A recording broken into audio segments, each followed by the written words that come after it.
Buen día, ¿cómo está? Esto es La Dama y el Bárbaro. El Bárbaro se supone que es Julio Bárbaro, pero está ausente con aviso, no sé por dónde anda. Por regla general está ausente. Esto va a ser como un libro de García Hamilton, La vida de un ausente. Pero ese era Alberdi, no era Julio Bárbaro. Y la dama que vengo a hacer yo, no se lo tome en serio, soy Malú Kikuchi. Estamos en Radio Concepto 95.5.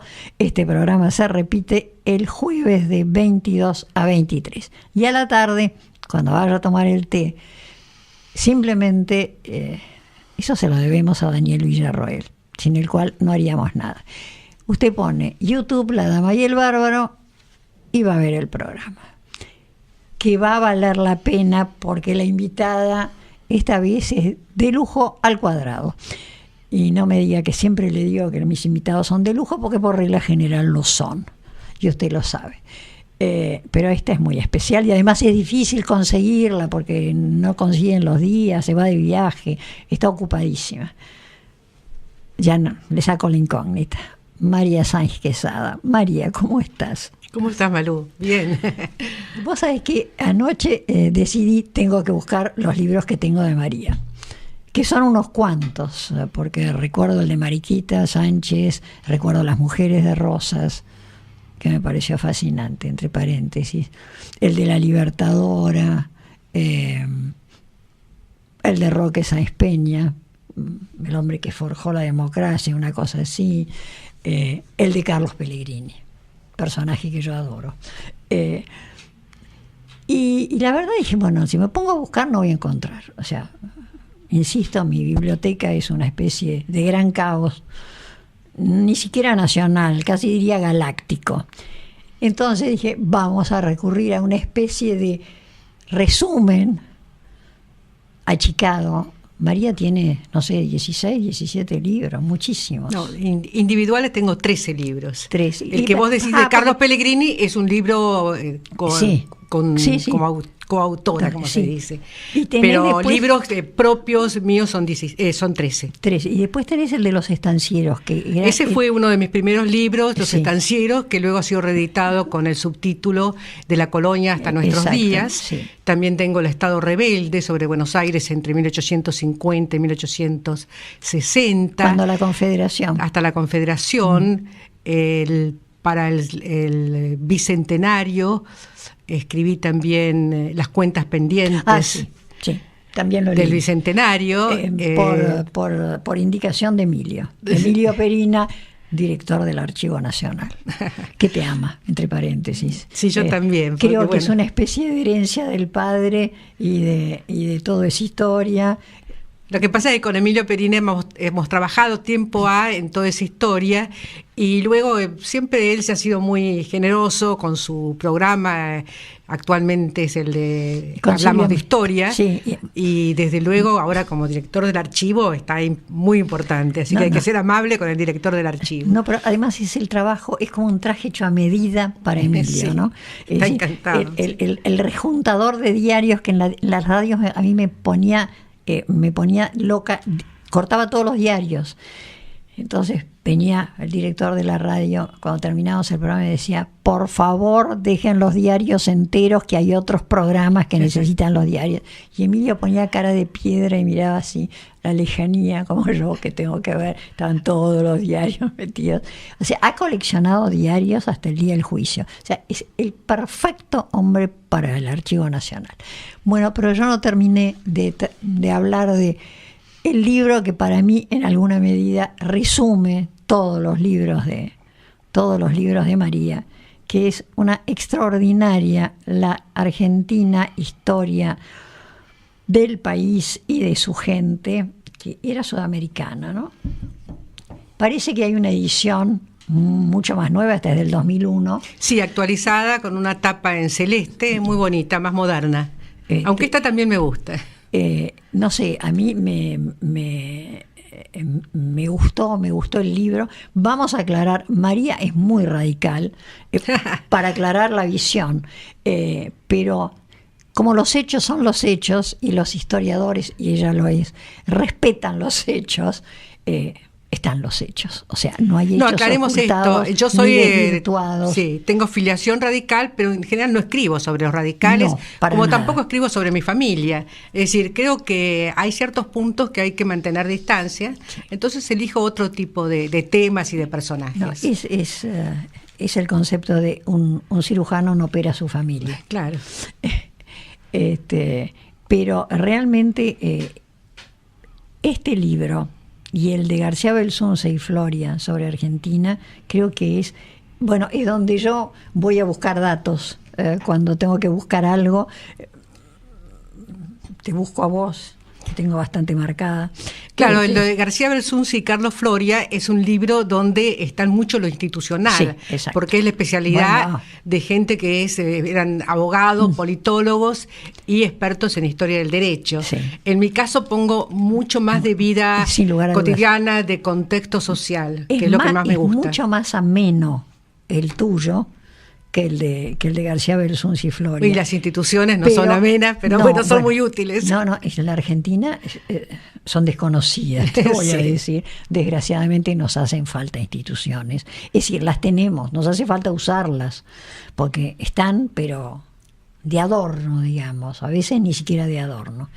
Pero, insisto, el libro, si quiere leer algo bien escrito, porque además María escribe bien, y eso es muy importante en un mundo de Twitter donde por es una X y que es una Q, y más es el signo más y menos es el signo menos, que alguien escriba bien y no use condicionales en vez de subjuntivos. Eso va para mis colegas, que me ponen muy nerviosa. El libro vale la pena, es una estupenda historia de la Argentina, donde, insisto, están los hechos, que es lo importante. Después usted los interpreta como quiere, los hechos. Pero a mí no me pueden decir que una batalla que se perdió se ganó. A veces me lo dicen. Sí. Se puede haber llegado a decir, pero... No, por eso es una de esas cosas. Es Facundo Quiroga llegando acá y Rosas haciéndole creer que había ganado una batalla, ¿no? Ese tipo de cosas cuando la había perdido. Bueno, se ve que esto nos viene de... Me encantó el libro de Rosas.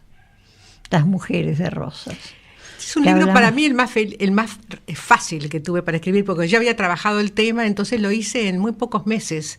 Y realmente sí, es un libro que se sigue vendiendo y tiene más de 20 años. No, es Lo que primero pasa es que estamos hablando de la madre, o sea, no estamos hablando de que tenía un harem, ¿no? Personaje que no quiero nada, Rosas. Pero vamos a aclarar que no tenía un harem ni nada que se le pareciera. Es la madre, es la mujer, es la hermana, es la amante, es la amiga. Sí, y la hija, sí, bueno, Manuelita, nada menos. Yo creo que ese libro también fue posible porque había una documentación muy rica en cartas de familia, en testimonios. Pensemos que Lucio Mansilla, nada menos, habló mucho de esta familia. Bueno, cartas que están reapareciendo. Tenía por qué. Claro, vi ahora que recién que se va a rematar o vender el archivo de este gran periodista que falleció hace un poco tiempo y donde había muchas cartas de Manuelita y sus amigas. Bueno, después me acordaré del nombre. Estará hasta Camila, pobre. Sí, entre ellas. Y realmente el reconstruir la figura de un gran político y hombre de Estado como Rosas a través de su vida familiar, de las mujeres que lo acompañaron y que fueron fundamentales en su acción, realmente fue grato y bueno, todavía interesa. Es que además todas mujeres muy fuertes. Todas, bueno, yo dediqué el libro a una amiga mía, Marta Escurra, Ortiz de Rosas, y ella y su madre me mostraron cómo eran de fuertes las mujeres. Ella ahora está en México y la llamé para preguntar cómo estaba el terremoto y bueno, estaba muy, muy, muy serena, muy tranquila, pese a que se le había caído la televisión sobre la cama. Bueno, yo dije, esta es una Rosa siempre. No, pero Encarnación tenía su carácter y además para mí es la fundadora de la CIDE. De nuestro servicio de inteligencia, que ahora creo que se llama AFI o algo por el estilo, porque cuando él está en el campo quiere volver, pero quiere volver con poderes absolutos. ese sistema de hablar con los negros y averiguar qué pasaba con negros que trabajaban en otras casas, con otras familias, qué opinaban, etcétera. Para mí eso era directamente un sistema de inteligencia del gobierno, que es lo que permite en alguna medida que... Y de alguna manera Rosas, ¿no? El apunte de Rosas y su mujer hacia apuntar hacia los libertos, sí. O sea, los hijos de esclavos que iban a liberarse porque tenían alrededor de 20 años, ya después de aquella ley de 1813, de libertad de vientres, era apuntar a un nuevo elemento social. Y ahí está la visión política de este matrimonio y cómo cuidar a las madres de estos libertos. Sí. Es muy interesante la movilización social que hacen ella y María Josefa, a quien en ese libro yo mostré la primera vez que sus amores con Belgrano, y ahora parece que lo único que hizo fue esos amores con Belgrano, pero en realidad fue una política Belgrano, importante. Tener un hijo con Belgrano, y entre paréntesis, muy generoso, en este caso de parte de Rosas, adoptarlo, ¿no? Sí, yo creo que eso formaba parte de las convenciones familiares de la época, es decir, todo se arregla en familia. Pero tenés que aceptarlo. Sí, por supuesto. De todos modos, que de golpe te enchufen un hijo.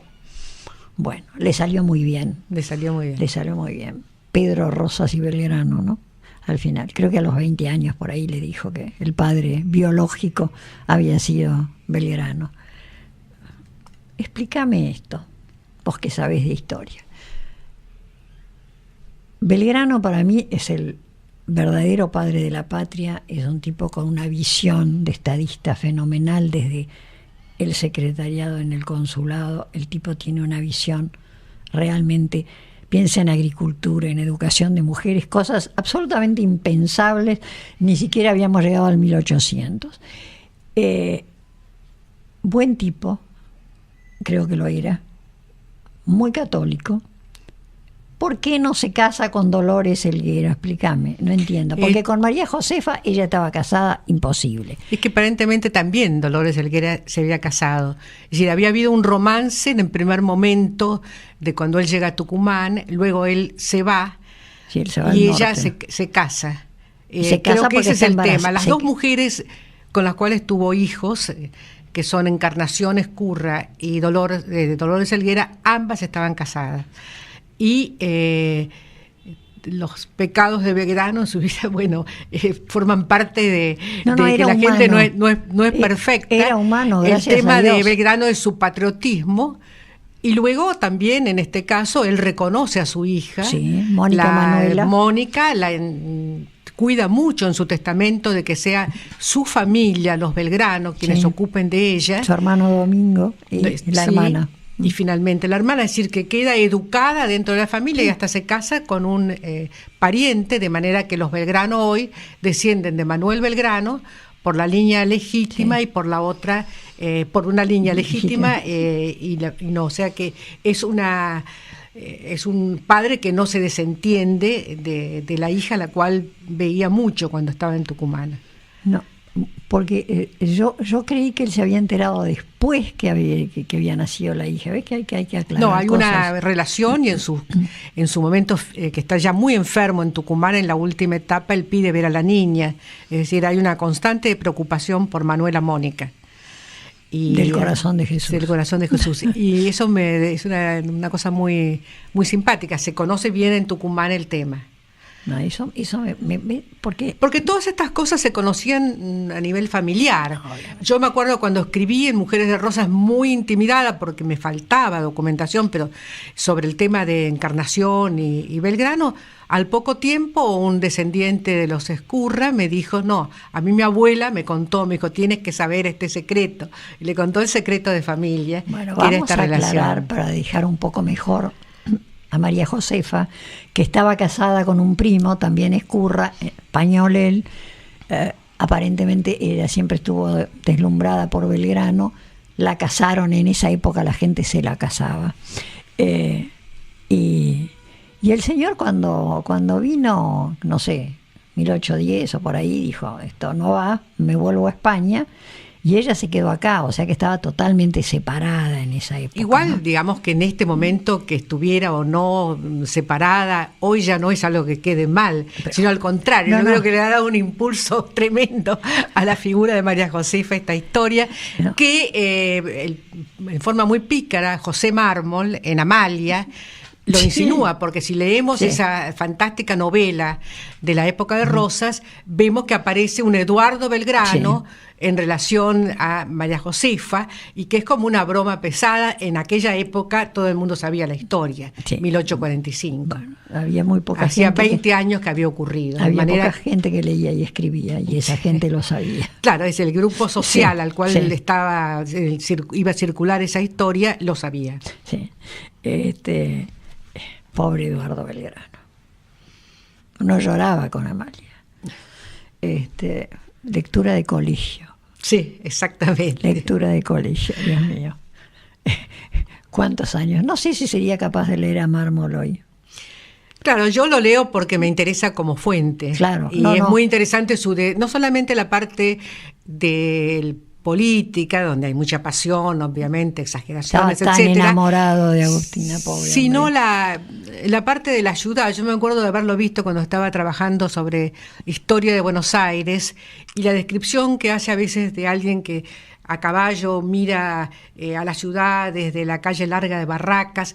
Todo eso tiene que ver con la creación de una literatura urbana, con la fundación de una literatura urbana, así como el cuento El Matadero muestra en Echeverría el tema del suburbio. En esas quintas de Barracas de las que tanto habla, o en las fiestas federales de las que habla Mármol, aparece una literatura urbana. Y por eso el libro se leyó mucho en su época. Primero en Montevideo, porque Mármol era un exiliado, pero apenas cayó Rosas, se editó en Buenos Aires, y este aquí que nada menos que el general Pacheco, que había sido uno de los puntales de Rosas, le escribió una vez a Mármol: yo nunca leo libros que no sean europeos, pero el suyo lo devoré en 2 días o en 3 días. De manera que apasionaba esa sociedad porteña, y verse reflejados en las páginas de Amalia también. No, voy a esto.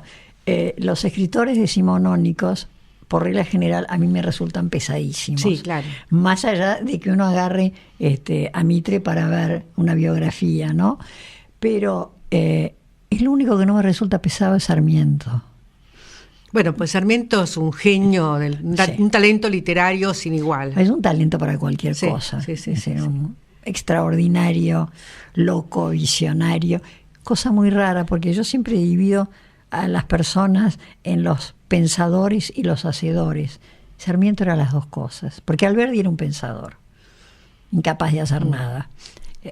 Salvo escribirnos la Constitución, que no es poco, evidentemente, pero digo, hacer cosas así, prácticas, obras. Sarmiento hacía, pensaba y hacía. Claro, pero también el atractivo especial de su literatura es que mezcla espléndidas páginas de descripciones literarias, como por ejemplo el cruce del Paraná por las tropas de Urquiza, o Una mañana de sol en Río de Janeiro, pero siempre hay un tono periodístico en él. Claro. Que eso es lo que creo que lo hace atractivo hoy, porque uno puede leer Los viajes, o puede leer Facundo, puede leer muchísimos, la campaña en el Ejército Grande. O leís Dominguito y llorás, así. Sí.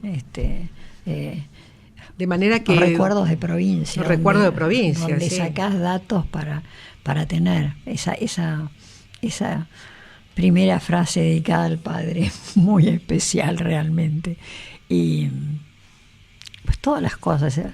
El otro día era el aniversario de la muerte de la Prida, y ahí me estuve leyendo toda la descripción de Sarmiento, que se supone vio cómo lo degollaban. Así que se supone que fue el último que lo vio, el que habló con él, ¿no? Sí, ahora a mí me impresiona que Sarmiento me diga que lo degollaron, que en las memorias de Paz me diga que lo enterraron vivo, que otros me digan que lo cosieron a puñaladas, y que es nuestro primer desaparecido, el pobre Laprida. No creo que haya sido el primero, tiene que haber unos cuantos. Sí, claro, es decir, no conocido. Claro, pero la muerte de quien presidió aquella sesión histórica es realmente la muerte en la guerra civil, ¿no? Es decir, en las afueras de la ciudad de Mendoza, en una forma de la cual hay tantas versiones. La batalla de Pilar. Poema paradojal. Encuentro mi destino sudamericano. Claro, era el poema de Borges, que, descendiente de la Prida, escribe, creo que fue en La Nación, ahí por el 40 y algo, después aparece en el otro. El poema conjetural se pone en la piel de la Prida. ¿Qué pensó la Prida mientras veía que la muerte se le venía encima, ¿no? Y termina diciendo, es bellísimo el poema, ¿no? Bueno, como todo lo de Borges. Y hay unos 4 versos muy, muy particulares, donde dice, yo que soy un hombre de dictámenes, de fallos, o sea, era un exitoso abogado en serio, voy a morir acá en una ciénaga, no sé qué, y dice, pero hay un impulso casi alegre dentro mío, finalmente encuentro mi destino sudamericano. Sí, esa es la frase tan genial de Borges, que de alguna manera también cuando fue perseguido por sus ideas políticas, encontró un destino menos trágico. Por los peronistas que lo nombraron inspector de gallineros. Él también tuvo que pasar por esas penurias del destino sudamericano hasta que a partir de sus éxitos fuera del país fue reconocido en su patria. Bueno, por regla general nadie es profeta en su tierra, y creo que Leonora Acevedo, la madre, estuvo presa también. Leonora Acevedo y la hermana Nora Borges también estuvieron presas por cantar el himno en un momento en que se opusieron a la convocatoria a la Constitución del 49, en la cárcel del Buen Pastor. Sí, donde también estuvo Victoria Ocampo. Y que para Victoria fue, como era una mujer tan inteligente, fue una experiencia de encontrarse con otro tipo de mujeres que habían sufrido, que quizás habían matado, robado, asesinas, pero se encontraron y hubo un diálogo entre ellas. Creo que eso también fue una experiencia importante. Y por su parte Borges admiraba muchísimo a su madre y a su hermana porque habían estado presas y él no. Es cierto. Y Nora Borges era una estupenda, no pintora, dibujante, era una estupenda dibujante, realmente. ¿Cómo fuimos a parar a esto? No sé. Difícil de saber. Sí, realmente. Viste, una charla de café. ¿Querés otro café? No, gracias. Estaba pensando que no te he felicitado por los 50 años de Todo es Historia. Es que ya son historia. Esto ocurrió en mayo de este año. Lo sé, la tuvimos a Felicitas Luna cuando vos te habías ido a Ginebra. Pero como la revista sigue siendo fantástica, realmente, fue una idea genial. Sí, ahora estamos simplemente en tratar de ver cada número, qué tema interesante puede traer, de manera que estamos ya en lo cotidiano. El festejo pasó, realmente tuvo mucha repercusión, fue muy lindo, hubo un premio Sarmiento en el Senado, un acto en la legislatura, otro en la Academia Nacional de la Historia, en varios lados.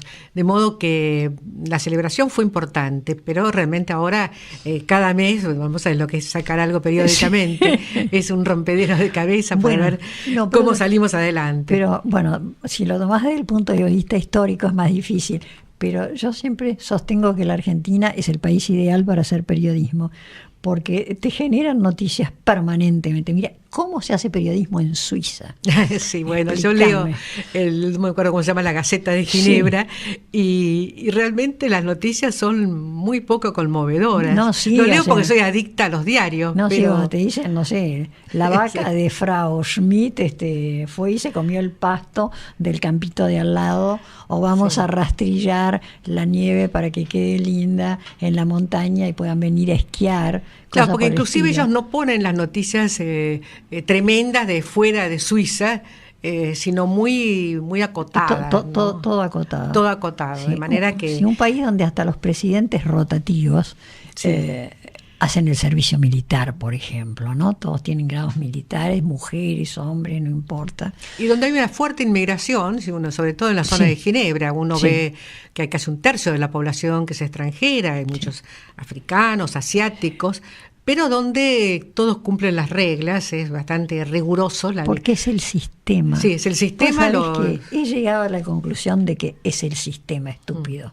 Sí. Porque entre Cuba y Miami, es decir, la gente que está en Miami, la mayoría, la que hizo crecer en los últimos 50 años, 50 y pico, al estado de Florida, como el estado que creció más en los Estados Unidos, fue la inmigración cubana. Porque primero salieron los cubanos socioeconómicamente en clase alta, ¿no? O sea que le dieron mucho empuje. Y en Miami los autos paran en las autopistas para que crucen patos, por ejemplo. Eso lo he vivido yo.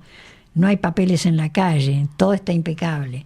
Y los mismos cubanos en La Habana, te aseguro que, como diría Minguito, no sé igual. De verdad es el sistema. Fíjate, Corea del Sur, Corea del Norte. Es el mismo idioma, es el mismo país, es las mismas creencias religiosas, es todo igual. Y de un lado se cantan de hambre y fabrican permanentemente armas y armas y armas, y del otro lado es una potencia económica. Sí, habría que ver también si no hay grandes diferencias de norte a sur, como las hay en los grandes países, ¿no? Es decir, no hay demasiadas. No la hay. Bueno, yo no conozco. No la hay. No te olvides que fue colonia japonesa en algún momento. Bueno, mucho tiempo. No la hay. No es un país tan grande, además. No hay. Así, más frío el norte, obviamente, que el sur, pero no hay demasiado. Y el norte ha tenido la desgracia de tener a la familia Kim Jong, ¿no? Que es una desgracia. O sea que es el sistema. Y Ginebra es impecable, absolutamente impecable. Carísima, sí. Pero impecable. Y sigue manteniendo el Palais de Nations, que fue la sede de la Sociedad de Naciones, y sigue estando ahí impecable, y lo mantienen, todos los edificios son perfectos.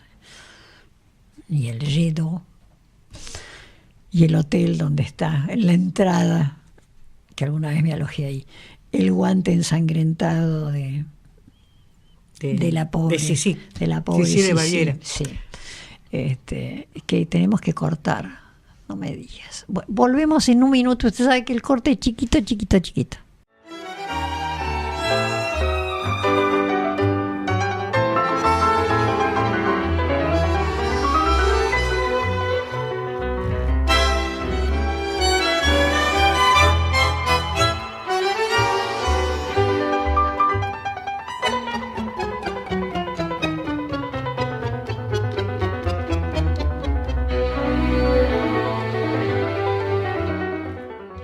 Ya estamos de vuelta con María Sáenz Quesada. ¿Qué estás escribiendo ahora? En realidad no debería hablar mucho del tema porque estoy un poco empantanada. Estoy tratando de escribir algo sobre la Argentina en los años en torno a la Revolución del 43. No hacer un libro sobre la Revolución, porque sobre esto hay mucho escrito, el GO, los militares, sino cómo era la sociedad de esa época en vísperas de un gran cambio que iba a pasar en lo ideológico, en lo social, y estoy trabajando, leyendo todo lo que puedo, pero todavía me falta para tener esa imagen del libro que quiero escribir. De modo que estoy muy sumergida en lecturas de la época, mucho José Luis Torres, algo de Federico Pinedo, sí, el abuelo. El bastante, desde luego, de los militares. Acabo de leer una biografía del presidente Ramón Castillo, es decir, cosas que... ¿Hay una biografía de Castillo? Sí, muy mala, pero de la época en que era vicepresidente. Él era muy malo también. Sí. No me parece que fuera tan malo, sino que es poco... Sí, la biografía no es demasiado atractiva, de modo que hay que ir buscando cómo definir al personaje, porque a mí me gusta hacer un relato de cómo eran los personajes de cada época, ¿no es cierto? Y esta clase conservadora que de alguna manera, al no animarse al cambio, a dar una expectativa de cambio en 1943, sino la continuidad del régimen, realmente se suicida porque va a desaparecer para siempre, de alguna manera. No hay consecuencias sin causa previa. Pero eso es un poco lo que estoy tratando de encontrar, y al mismo tiempo es una Argentina de una potencia cultural muy fuerte. Uno de los libros que más me gustan sobre esta época es El Gran Teatro, ese libro de Manucho Mujica Lainez, donde con su percepción tan fina, él describe una función de una ópera de Wagner en el Teatro Colón en el año 1942, y a través de los distintos niveles del Teatro Colón, que hay gente que cree que es el teatro para los oligarcas, pero él ve muy bien cómo en el paraíso están los genuinos, los aficionados genuinos. Él muestra también esa sociedad en su etapa final, de las grandes damas que habían sido galardonadas con la rosa del Vaticano, que eran benefactoras, etc. Sí, las marquesas pontificias. Las marquesas pontificias, y hace un cuadro de época, y también, por ejemplo, el diario de Gombrowicz te muestra cómo era, se dice que era como una lluvia de actividades culturales, que no se podía ir a todo en Buenos Aires en 1941, 42, 43. Pero todavía ahora yo creo que eso se conserva. No, eso se conserva desde ya. Nosotros debemos de tener más conferencias por día que París o que Nueva York. No, pero lo curioso en teatro, y el cine está otra vez resurgiendo. Lo curioso es que esta sociedad, que además ha crecido en lo económico mucho, porque de los últimos años del 35 en adelante, y justamente lo que hace posible que Perón se convierta en el líder de los trabajadores, es un crecimiento industrial importante. Pero si uno lee la crítica que se hace desde José Luis Torres, de los periódicos nacionalistas, etcétera, es una sociedad que es un desastre de corrupción, etcétera. Es decir, cómo hay, por una parte, una realidad en crecimiento, donde además el Senado toma a su cargo investigaciones importantes, por ejemplo, la del Palomar, y por otro hay una idea de que así no se puede seguir, que hay que romper todo, y que la Argentina tiene que ser grande a través de una ruptura, sobre todo con el liberalismo y con la relación con Gran Bretaña. Es decir, hay un discurso tremendamente rupturista y dramático, y una realidad que es otra cosa. Claro, no sé. No sé la época. Evidentemente, si Perón llega es porque nosotros no hicimos, eso me lo dijo un día Julio María Sanguinetti, me dijo muy simple, nosotros hicimos la revolución social a principios de siglo, ustedes la hicieron a mitad de siglo. Entonces eso trastoca todo. Nosotros no tuvimos una revolución social. Irigoyen no la hizo populismo, pero no hizo una revolución social. Y tampoco pudo Sáenz Peña, que yo marco un poco en mi libro, al morir tan pronto a mitad de su presidencia, todo ese proyecto de legislación social queda vacante. Tampoco Irigoyen mejora las cosas, pero no hace una legislación profunda, y todo eso queda picando para que cuando llega Perón, con la experiencia de lo que ha visto en la Italia de Mussolini, entienda que el lugar de transformación y el lanzamiento de su figura política está en los gremios, ¿no? Sí, básicamente empecemos con las jubilaciones, hagamos la Secretaría de Trabajo y ahí nos hacemos fuertes, pero era una necesidad, indiscutiblemente, que luego no se hiciera como uno hubiera querido que se hiciera, pero la historia contrafáctica no sirve para nada. No sirve, ¿no? No, evidentemente. O sea que estás con el 43. Veremos que cuando termino el libro, porque estoy un poco atrasada en mis planes. Yo admiro a esa gente de cada 2 años publica. Sí. A veces lo he hecho, pero Omar esta López vez no. Mato, cada año, una por año, con investigaciones más que serias y demás. Yo le digo, ¿en qué tiempo? Porque el hombre es oculista, extraordinario oculista, trabaja todo el tiempo, se ocupa de 25.000 cosas, es un experto en arte, y tiene tiempo para escribir, más 5 hijos. Y uno le dice, por favor, ¿en qué tiempo? Y me dice, en los aeropuertos se pierde mucho tiempo. Qué maravilla, sí.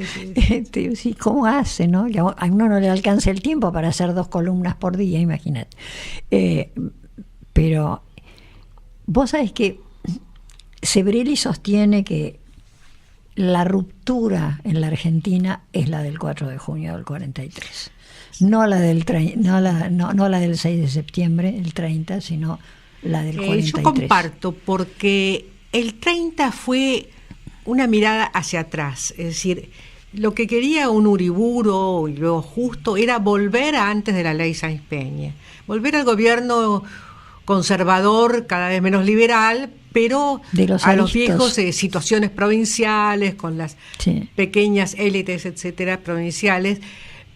Pero aunque hubo un intento de hacer una reforma de tipo corporativo, en realidad se quería volver a lo mismo. Nadie pensó en romper los lazos con el imperialismo inglés, sino que al contrario, de tratar de sostenerlos a través del Pacto Roca-Runciman. Pero nos ayudó el Pacto Roca-Runciman. No, yo no te estoy discutiendo eso. Lo que te digo es que en la visión de un Irigoyen o de un Uriburu respecto al imperio inglés era similar. Sí. En cambio, cuando llega el 43, el GO, y toda esa prédica nacionalista, antiliberal y antibritánica, es realmente una ruptura con el pasado y una vuelta a la época anterior a Caseros, que es lo que realmente uno lee en todos los documentos, lo que se admira es esa Argentina.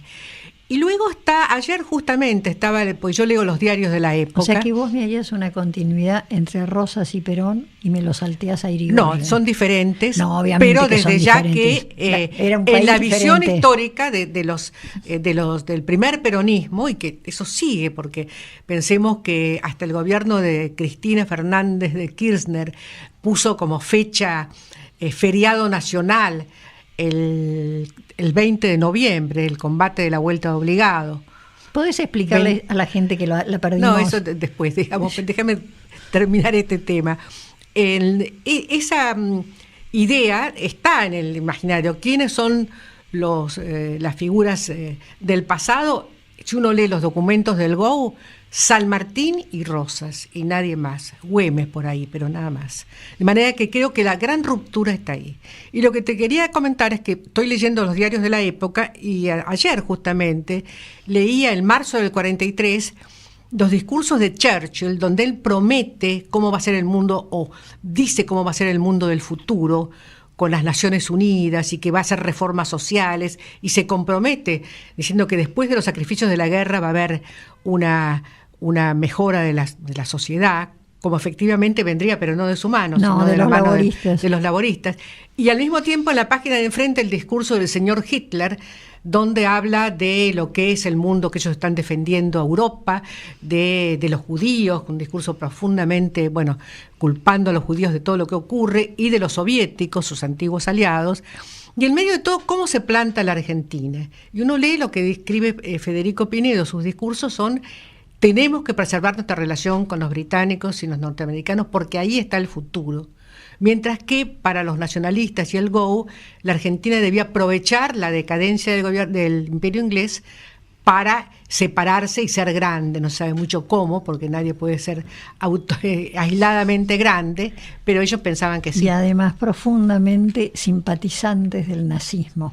Es decir, la simpatía por el nazismo es más acentuada en unos o en otros, pero en todos es la postura antibritánica. Sí. Y eso es una ruptura muy profunda, y por eso lo señala bien Sebrelli. Sí, sin lugar a dudas, pero de todos modos me encantaría no depender de nadie. Creo en la libertad y creo en la independencia de un país y en la soberanía del país, pero si tengo que elegir me voy a quedar con Inglaterra. Desde luego, sí, ¿no? La tradición argentina es que la posibilidad de la independencia se dio en el marco de un paraguas protector de los británicos, más allá de los conflictos con Malvinas. Fue un proyecto británico. Claro. No, fue un proyecto, americano, pero que tuvo con mucha ayuda, como diría. Con mucha ayuda internacionalmente nada se puede hacer si no es con ayuda de las grandes potencias. Obvio. Y en cuanto vos preguntabas la Vuelta Obligado, la Vuelta Obligado es un episodio muy honroso del coraje criollo, pero no de la soberanía. No, claro, es para festejar la soberanía podría, inclusive si queremos pensar en esta época de Rosas, el momento del pacto, cuando se arreglan, el ministro Arana arregla con el almirante francés el levantamiento del bloqueo años después, sí. Pero no exactamente la vuelta de obligado. Es decir, pero es un gran tema del nacionalismo de esos años que ha sido tomado y resguardado por el peronismo en todas sus versiones. No, sí, eso sin lugar a dudas. Y lo de todas sus versiones me encantó, porque entre el pseudo liberalismo de Menem la ortodoxia peronista de Duhalde y la pseudo izquierda militante derechos humanos de Bonafini, no hablo de Madres de Plaza de Mayo, sino de Bonafini, todos son peronistas. Claro, sí, hay una gran permeabilidad para distintos aspectos. No es un ángulo de 180 pero grados. En este tema originario de las ideas del nacionalismo del 43 están. Y luego todos. En derechos humanos y en el tema de juicio a los militares, bueno, tenemos en el 83 a un Luder diciendo que va a respetar la amnistía que han proclamado los militares, y todos los peronistas de todas las tendencias lo votan. Tenemos a un Menem diciendo la amnistía para todos, y a los Kirchner volviendo a los juicios a los militares, pero una amplitud, claro, con las consecuencias han sido realmente Kirchner, impresionantes. Cuando en el programa pasado estuvo acá Rafael Flores, y cuando te das cuenta que Kirchner llega con el 21,7% de los votos, o sea, es un poco difícil gobernar de esa manera, y construye poder porque encuentra un nicho. Dice acá, derechos humanos, que nunca supo lo que eran, mientras fue gobernador 12 años y 4 años intendente de Santa Cruz, y encontró un nicho donde se hizo fuerte, porque el hombre construyó poder, eso no se lo puede negar nadie, desgraciadamente, y creo que el haberse, se afirmó en los gremios, en las encuestadoras, todas las agencias, es decir, de encuestas, no todas, prácticamente todas firmaron con Kirchner, estaban en el boletín oficial, cobraban 80.000 pesos por mes. Uno empezaba a mirar los nombres y estaban prácticamente todos, salvo Giacobbe. Management and Fit no existía, Poliarquía no existía. Los demás estaban todos. Perdón, y Manolo Mora tampoco estaba. Pero creo que el filón de los derechos humanos, con un solo ojo, de un solo lado, le dio poder, lo afirmó. Sí, desde luego, fue una estrategia muy hábil, pero es una estrategia que se siguió y que mucha gente creyó sinceramente que era genuino, ¿no? Porque la verdadera historia tampoco es agradable. No lo es. Es decir, no es agradable pensar que quien crees que es el gran líder del tema, resulta que cuando no en los años 90 no le interesaba. No solamente. Ni en los 80. Nunca, mientras tuvo el estudio de abogados, nunca firmó un habeas corpus, nunca defendió una familia que tenía un desaparecido. Eso no existió. No, claro, pero eso era un riesgo y directamente otra cosa. Dios no permita que yo me arriesgue, ¿no? Probablemente no creían nada de eso, aunque sí se acercó a la tendencia en La Plata en su momento y luego se fue un poco asustado, pero al margen. ¿Cuándo vas a escribir sobre el kirchnerismo? No voy a escribir. ¿No vas a escribir? No voy a Qué escribir. pena. Es muy cercano, es muy doloroso. Y doy fe. Yo he escrito sobre Isabel Perón, sí, la primera presidente. Lo leí. Ese también está arriba. Pero no, sobre este tema no, y además hay que trabajar cada vez se vuelve más difícil el trabajo histórico por la falta de documentos, de cartas. Hay sí documentos judiciales, etcétera, pero no intento escribir sobre esta época. Sí, en la actualización de la historia argentina hice una breve reseña de las presidencias Kirchner, las 2 primeras, no la tercera, de manera que eso puede ser, pero tipo síntesis, no hacer un trabajo, porque esto me excede y además sería demasiado penoso, ¿no? Y quizá estamos demasiado cerca. Estamos también. muy cerca para algo tan largo, además, porque fueron 12 años. Y medio. Si y uno, medio, no te olvides del medio. Es decir, supera, por supuesto, a Perón, supera a Roca, supera a Irigoyen. Es larguísimo la hegemonía que ha tenido esta gente y la fuerza también con que se fue, de manera que ahora se va alejando un poco, pero vemos que tienen todavía fuerte vigencia. Hay núcleos duros, duros, difíciles de desarmar. Hay gente honestamente convencida. Sí, mucho en el ambiente profesional, docente, todo eso, hay mucha gente. Sí, hay gente que cree de verdad Y después están los que tienen terror ahí en la cárcel, punto. Bueno, están defendiéndose. Yo creo que no deberían asustarse mucho porque la justicia es tan lenta y tan concesiva que no creo que tengan que tener mucho temor. María, ¿puedo corregirte algo? A ver.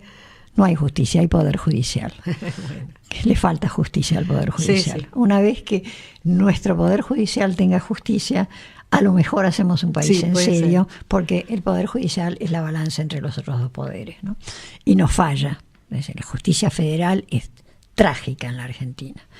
No sé si hay alguno rescatable, pues estoy segura de que está lleno de jueces que no están en el fuero federal, que de verdad son excelentes personas y que juzgan de acuerdo a la ley y a su criterio, pues también hay que tener en cuenta el criterio personal. Pero nuestros jueces federales son una vergüenza. Sí, terrible. Es decir, el tema judicial en la Argentina es uno de los más serios, si no es el más serio. Es el más serio. Porque no hay una instancia. El tema, sí, pero ¿quién me defiende? Es decir, el poder judicial es la defensa del ciudadano. Cuando uno ve que determinados juicios sumamente graves terminan en manos de jueces que mejor no nombrar, pero que están cuestionados desde por hace ejemplo, años. Cuando terminaban en Ollanarte. Sí. En Ollarvide, perdón, pobre, Dios mío. Sí, claro. Estuve con el libro de Martín Sivak, por eso me quedó Ollanarte. Pido todas las disculpas del caso, quise decir Ollarvide. No, eso es. Eso y la educación, los dos problemas más serios que tenemos. Y no veo ningún proyecto de cambio. Bueno, cambiar los jueces federales no es simple, ¿no? Necesita juicio político. Y ese no lo vamos a tener.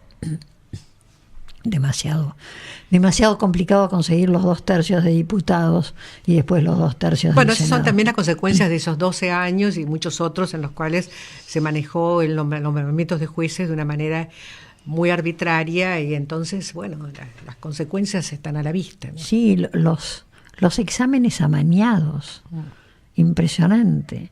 O sea, ni siquiera tienen nivel legal, culturalmente legal, apropiado para ser juez, y lo son. Y todos los resortes del poder todavía tenés a Gilles Carbó, que es militante. ¿Cómo podés tener gente en la justicia que sea militante de algo? O sea, a nivel personal, obviamente cada uno milita donde quiere, pero no podés llevarlo a tu profesión, sobre todo si está dentro de la justicia. Y la persona que maneja a los fiscales es una militante kirchnerista. Sí, gravísimo. Y no la podés tocar. Es complicado realmente. Tendrías que escribir algo sobre educación, porque venimos más que mal.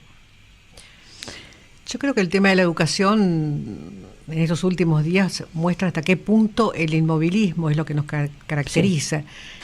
No soy experta en si esta propuesta que se hizo para cambios en el 5º año es oportuna o no, pero sí creo que el 5º año dedicado solamente al viaje de egresados, como tantas veces ha dicho Guillermo Jaime Echeverry, es algo que debe cambiarse, de manera que cualquier intento de modificación es bienvenido, pero obviamente no este tipo de protesta juvenil con apoyo de tantos padres y de una jueza increíble, muestra una enfermedad, es decir, la idea de que si se hacen este tipo de experiencias laborales, los gremios van a protestar o los chicos sienten que es un abuso. Todo eso forma parte de un universo de ideas que realmente tiende a quedarnos para siempre como estamos, pero un poquito cada vez más atrás. Cada vez peor, sí. Sí, nosotros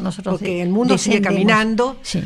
Y estos países que vos nombrabas, Corea del Sur, son países donde el estudio, la competencia, a veces es casi exagerado, porque es una demanda emocional tremenda para los jóvenes. La madre coreana es una madre especial, está dedicada exclusivamente a que el niñito saque las mejores notas. Tampoco exageremos, pero el desinterés nuestro, porque mejore la enseñanza, y esa convicción que parece que hay que la escuela está mal, pero que la de mi chico está bien. Claro, eso es muy pintoresco. Jaime Echeverry, sí. ¿No?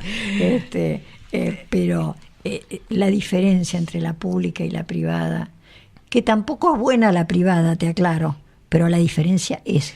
Claro, bueno, sideral. que a veces la diferencia sea simplemente que el profesor o el maestro está al frente del aula, es decir, no que sea mucho mejor lo que se enseña, sino que hay clase todos los días. Y a mí el tema de la historia me preocupa mucho, porque creo que la enseñanza de la historia se ha también profundizado esa famosa grieta, que siempre hubo distintas grietas, pero que tiende a dividir nuevamente al país en su historia en buenos y malos. Sí, y creo que habría que volver a tener una historia donde se vean distintas visiones, distintos puntos de vista, sobre todo en el secundario. En el primario eso es más difícil.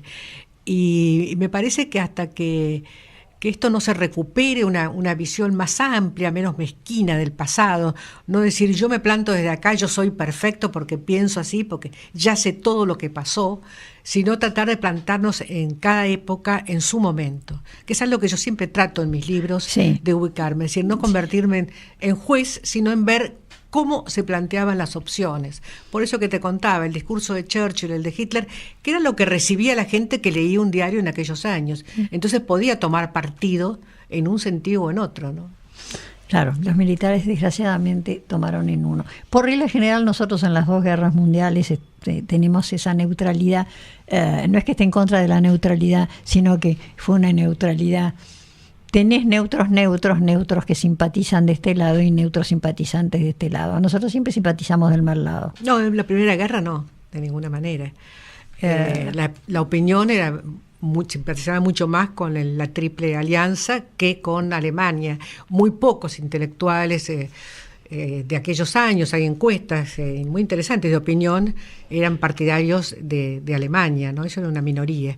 El distinto fue ya esa guerra mucho más ideológica del año 1940. No, eso ni hablar. Pero hubo más pero en la del 14, a partir del 16, con Irigoyen no tenía simpatías por Alemania. Para nada.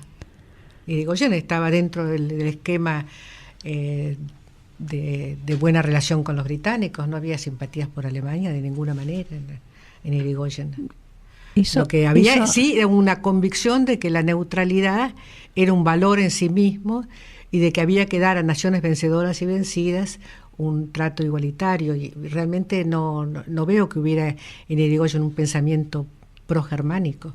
Incluso en el ejército había oficiales, como puede ser el caso de Uriburu, de otros que se habían formado en Alemania, pero todavía no había un peso político, claro, de los militares como habría después. Claro, no había partido militar. Claro, y Justo, el general Justo, que fue tan importante ya en la década del 20 y luego en la del 30, era un admirador del Imperio inglés.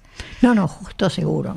Lo que sí había mucho en la Argentina, como una tradición, y eso lo vi muy claramente cuando escribí sobre Roque Sáenz Peña, era un sentimiento de disgusto hacia los Estados Unidos. Eso sí, el norteamericano no era visto en toda su potencia, no era entendido que la rivalidad argentina-norteamericana era imposible ya en el siglo XX, pero sí lo veían a fines del siglo XIX, sí lo veían así. Sarmiento decía que había dos grandes países, ¿no?, en América, ¿no? Claro, pero si hubiera seguido a lo mejor la tendencia de Sarmiento, si la Argentina hubiera crecido un poco más, por ahí no hubiera sido tan grande la diferencia, pero lo que sí hubo es poca simpatía hacia Estados Unidos. Y ya también en la Segunda Guerra Mundial, muchos empresarios como Di Tella, los grandes diarios, son partidarios de Estados Unidos, como Pinedo, que ya advierte que ya el imperio va a ser el imperio estadounidense, pero hay incluso en los que simpatizan con Gran Bretaña, como puede ser el caso del presidente Castillo, hay una antipatía muy fuerte hacia Estados Unidos y un gran temor de que Estados Unidos imponga límites a la Argentina, favorezca a Brasil, etcétera. Cosa que hizo. Claro, y sí. Bueno, Brasil peleó.